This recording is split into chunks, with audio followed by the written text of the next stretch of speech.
Assalamualaikum warahmatullahi wabarakatuh. Alhamdulillah wassalatu wassalamu ala Rasulillah wa ala alihi wa sahbihi wa man walah amma ba'du.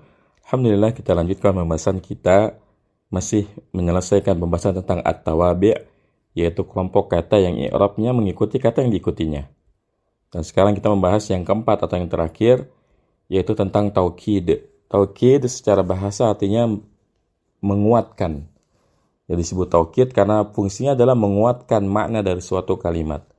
Tapi yang harus dicatat, taukid dalam pembahasan at-tawabi bukan taukid dengan misalnya dengan sumpah atau dengan inna, ya.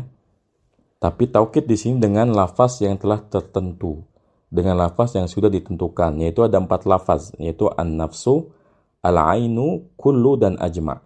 Ini 4 lafaz khusus, ya, taukid. Jadi bukan taukid dengan wallahi, ya. Bukan taukid dengan inna misalnya, tapi taukid dengan 4 lafaz yang telah ditentukan, yaitu an-nafsu, al-ainu, kullu, dan ajma'. Ya, karena dalam bahasa Arab taukid itu ada banyak, ya. Untuk menegaskan atau menekankan makna suatu kalimat, orang Arab tuh sering menggunakan sumpah, ya. Misalnya kita mengatakan qoma Zaidun. Zaid telah berdiri, ya. Zaid telah berdiri. Orang nggak percaya karena yang mereka tahu misalnya Zaid ini selama ini lumpuh. Kemudian tiba-tiba ada yang mengatakan qoma Zaidun, Zaid telah berdiri. Tentu orang nggak percaya, yang benar. Nah, untuk membuat orang percaya dibutuhkan penekanan kalimat, ya. Penekanan kalimat bisa pakai sumpah misalnya wallahi qoma Zaidun. Atau bisa pakai inna, misalnya inna Zaidan qaimun. Sesungguhnya Zaid berdiri, ya. Tapi pembahasan taukid kita di tawabi bukan yang seperti ini. Ya, pembahasan taukid di kelompok at-tawabi adalah khusus terbatas pada 4 kata, yaitu an-nafsu, al-ainu, kullu, dan ajma', ya. Jadi perhatikan, taukid dalam pembahasan at-tawabi khusus pada 4 lafaz, an-nafsu, al-ainu, kullu, dan ajma', ya. Nah, kita bahas yang pertama itu an-nafsu. Misalnya kita mengatakan qoma Zaidun nafsuhu. Ya, qoma Zaidun nafsuhu. Zaid telah berdiri. Nafsuhu, benar-benar dirinya yang berdiri, ya. Qoma Zaidun nafsuhu, ya. Zaid telah berdiri. Nah, dengan kita mengatakan nafsuhu, maka kita menegaskan bahwa yang berdiri itu adalah benar-benar si Zaid, bukan orang yang lain. Karena kita bisa juga menggunakan konsep badal di sini.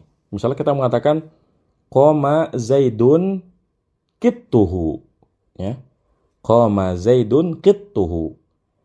Zaid telah berdiri, kucingnya. Nah, di sini kalimat qoma Zaidun qittuhu ini bukan taukid, tapi namanya badal, yaitu badal istimal.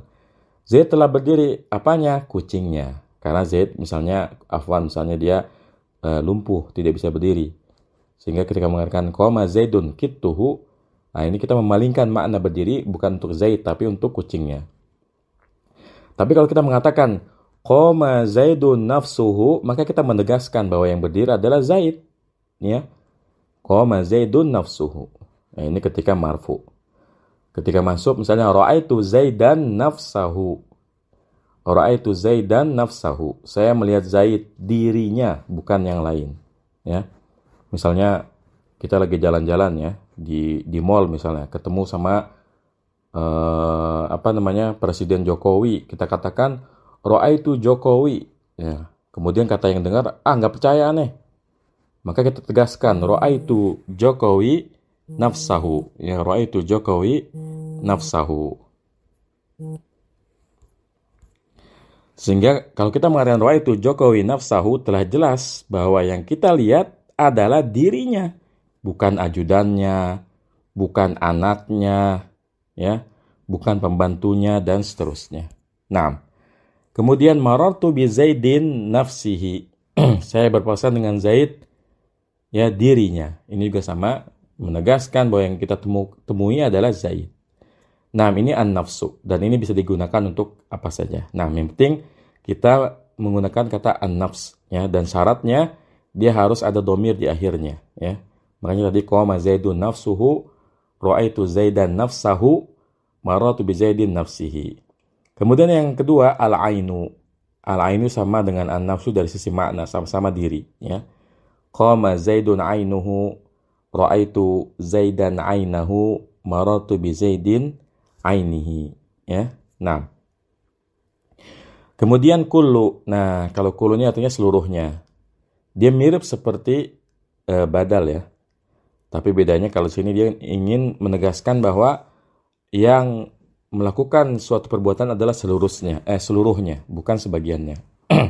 Nah, misalnya qamal qaumu kulluhum. Qamal qaumu kulluhum. Telah berdiri suatu kaum kulluhum, seluruhnya ya, tanpa kecuali.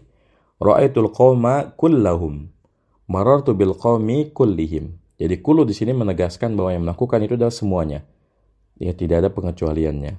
Kemudian ajma' sama dengan kullu.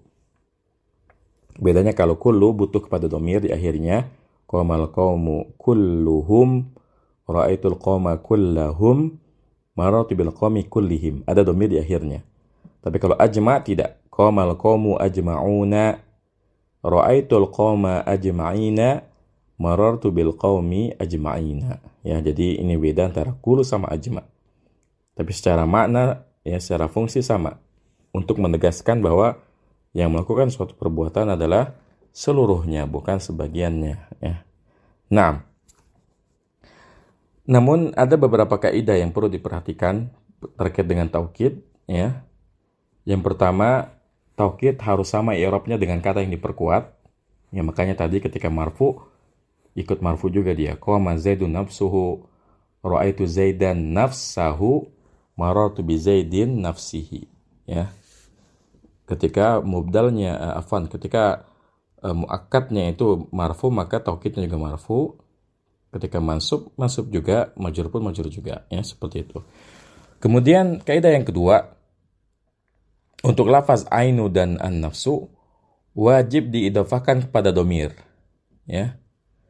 Wajib diidhafahkan kepada dhamir. Jadi nggak boleh qama Zaidun nafsun, ra'aitu Zaidan nafsan, marartu bi Zaidin nafsin, nggak boleh. Tapi harus diiringi dhamir. Qama Zaidun nafsuhu, qama Zaidun ainuhu, ra'aitu Zaidan nafsahu, ra'aitu Zaidan ainahu, marartu bi Zaidin nafsihi, marartu bi Zaidin ainihi. Kemudian yang kedua, untuk lafaz an-nafsu dan al-ainu, ya lafaz taukidnya itu mengikuti adat dari muakkad. Mengikuti adatnya. Artinya kalau muakkadnya musanna, dia juga ikut musanna, ya, taukidnya. Begitupun kalau dia jamak, ikut jamak juga. Ya, misalnya ketika mufrad misalnya ja'ar rajulu ainuhu. Ya. Ja'ar rajulu ainuhu atau ja'ar rajulu nafsuhu. Ketika musanna menjadi ja'ar rajulani a'yunuhuma. Perhatikan, asalnya ain jadi a'yun.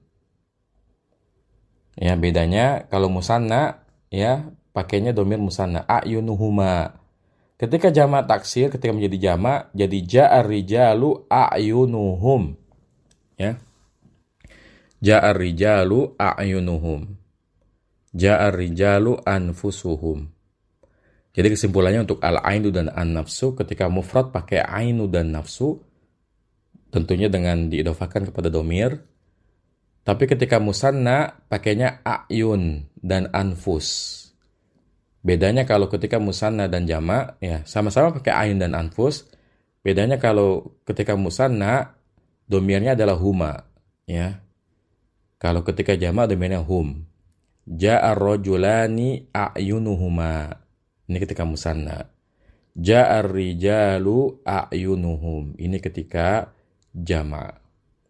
Begitupun kalau misalnya jamaknya jamak mudzakkar salim, ja'al muslimuna a'yunuhum. Telah datang orang-orang Islam, ya, diri mereka sendiri. Ja'atil muslimatu a'yunuhunna.